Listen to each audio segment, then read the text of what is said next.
This place has a legend, and that legend inspired real heroes. I'd like to introduce to you the legend of Bernardo Carpio. The legend of Bernardo Carpio, of course, talks about Bernardo Carpio, his life. The legend says that he's gigantic, as big as the mountains. Some say he's just a very tall man, but regardless, he is strong, very strong. After witnessing the oppressions that was done by the Spaniards to the Filipinos back in the day, he decided to rebel. The Spaniards really had a hard time trying to control him. But the Spaniards were powerless because of his immeasurable strength. So in order to defeat him, the Spaniards actually have to hire a local encantado. An encantado is a shaman. So they decided to set up a trap for Bernardo Carpio. The shaman constructed what we call an agimat. An agimat is actually a talisman. And in order to trap him, they lured him into a cave, but the cave actually tried to collapse. And he is pinned between two boulders. You have to use all his strength just to prevent the boulders from crushing him. However, despite his strength, the agimat prevented him from escaping. His allies tried to rescue him, but to no avail. They can't enter the same cave where he was trapped in. When they tried to enter the entrance of the cave, it collapsed, killing 7 of them. Now, old Filipinos during that time thought that when there's an earthquake, it's nothing more than Bernardo Carpio trying to escape. And back in the day, the locals actually believe that he will actually escape from the cave and fight all the oppressors that oppresses the regular people. The name Bernardo Carpio sounds Hispanic. That's because it is. Even if this story may have originated way back in pre-colonial times. That means even before anyone was colonizing the Philippines. The original name of Bernardo Carpio may have already been lost, and since no one can remember it, they just slap in the name Bernardo Carpio. His legend may have come from an old Tagalog deity, Dian Masalanta. It was Dian Masalanta that convinced the first man and woman to actually mate. Another possible origin of Bernardo Carpio is the story of the Palangui. That's an ancient mythical king in the Tagalog area. He is always characterized by wearing a rainbow-colored bahag. Bahag is actually a loincloth. That's why we call the rainbow in the Philippines as bahaghari. Another source, or the last source for his legend, may have come from a crocodile. It sounds a little strange, but the ancient Tagalogs actually will hold a crocodile in the highest regard. They respect it. There's a crocodile-shaped boulder somewhere in Pasig. It's in another area. When the Spaniards realized that the locals were paying homage to it, like giving it offerings like food and such, they destroyed it. and in its place they put in a cross. The locals back then think that it's actually a bad thing, and there might be an earthquake that will swallow up anyone that's behaving badly. Regardless, Bernardo Carpio is always related to earthquakes. Of course, we now know that this is nothing more than a legend. Bernardo Carpio is a myth. Despite being a myth, it actually inspired a lot of national heroes in the Philippines. To be specific, Jose Rizal, he paid a visit to this place multiple times as an inspiration. Not to mention Andres Bonifacio, another national hero of the Philippines. He used this area, to be specific, the Pamintian Cave or Pamitian Cave. He used that cave as a meeting for his Katipuneros. The Katipuneros is a group that actually rebelled against the Spaniards during that time. However, I cannot show you that cave. No one is allowed to enter because, unfortunately, there are some vandals. The vandals wrote their names in the cave walls. In fact, they wrote over the Katipuneros' writings.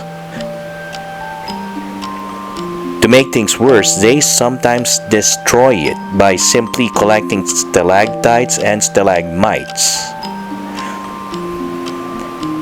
If you're a tourist, please don't do that.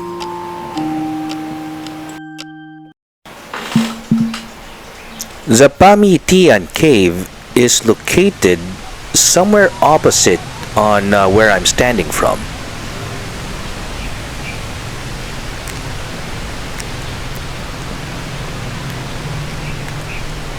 Now the good thing is, this isn't the only historical significance of this area.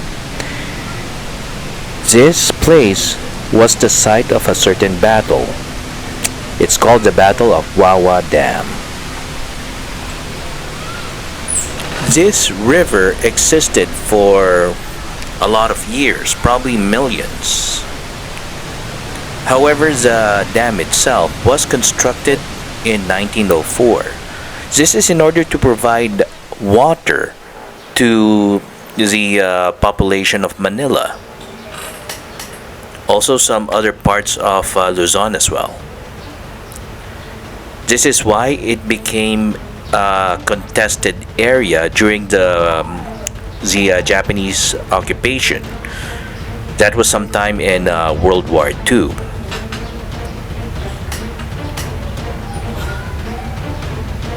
Since the dam provides water, the Americans actually wants it. The one defending the dam is called the Japanese Shimbo Group. They established a great defense in Mount Oro and some other parts of this area. Now the U.S. Armed Forces was led by General Kruger of the 14th Corps, and its main goal is to secure the Wawa Dam's pipelines, while General Griswold of the 6th Infantry Division and 2nd Cavalry Brigade focused on the Marikina River. The fighting in this area is intense, and the Shimbo Group launched massive counterattacks across the front. And the Americans, of course, did everything they can to access the dam or to secure it. The Americans eventually got the dams for themselves. It was what we call a seesaw battle. Sometimes it's in the hands of the Japanese, and sometimes it's in the hands of the Americans. Now, due to intensity, the Shimbo group have to retreat. They were able to secure the Balara filtering station. However, they were neutralized by the American forces in Balara.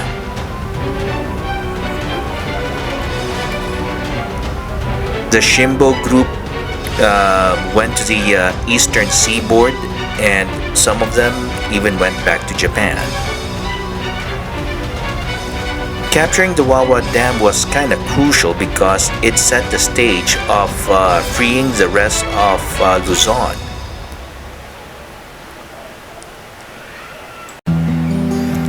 Now that everything is peaceful because the war already ended a long time ago, let's now check Wawa Dam. You're going to see these rock formations in this area. This was formed for a million years, and of course we people created some pathways.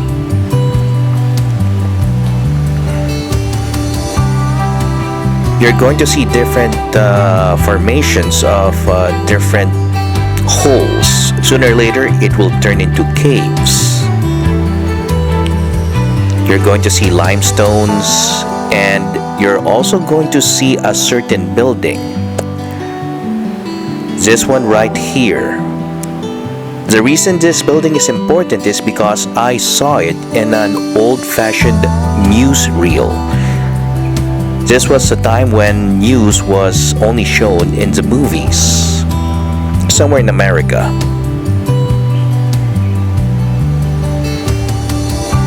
And it's not just for sightseeing. Before entering this place, I went to a pathway that's filled with people selling some different objects.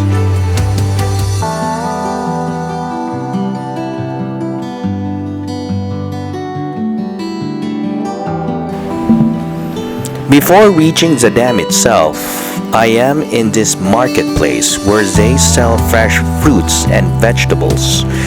You're going to see some things you might not be even aware of. This is called talangka. It's also known as the Asian rice crabs. Tastes great by simply cleaning it up, of course, and stir fry it, and it's kind of crispy. Goes great with vinegar. Another thing I'd like to show you are these snails. These snails has to be washed and cleaned properly, and after doing that, it's also stir fried together with coconut milk. This is a good source of protein by the locals, and yes, it also tastes great. Some of you may not even like the idea of eating snails, but I can assure you it's edible. I also like to show you different root crops. Some of you in the West may not have even seen some of these fruits. The jackfruit, the santol, even the root crops are sometimes treated like as if it's a dessert. You're also going to see avocados, sometimes the size of your head. And yes, of course, bananas. You can rent out boats in this river and simply travel upstream. There are some other shops here, like the trinket shops. If ever you pass by, please buy something from them. That will help their economy. Some of these trinkets was inspired by local tribes.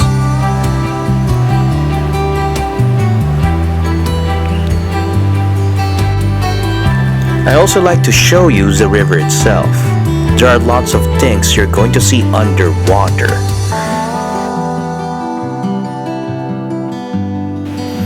Remember the crablets called talangka and the snails I showed earlier? This is where they're found. The only way to catch them is to overturn a rock and pick them up by hand. It's no easy task. This place will also contain different fishes. They school around trying to nibble at some algae. Some of them are algae eaters. Some of them are also predators.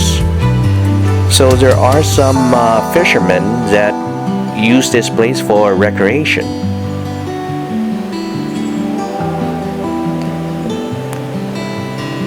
This is a good fishing spot if that's going to be your hobby. I also like to show you different rock formations in this area.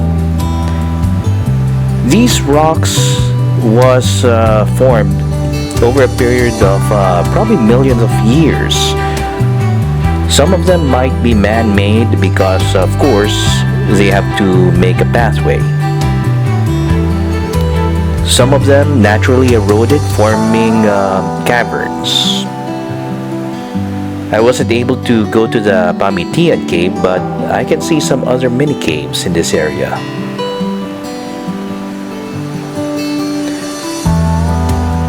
And if you're here, try to observe it, and please don't litter. I've seen some caves with a little rubbish inside of it, like this one. So I'd like to invite you to the Wawa Dam. It's cheap, it's almost free, and you're going to see a very great view.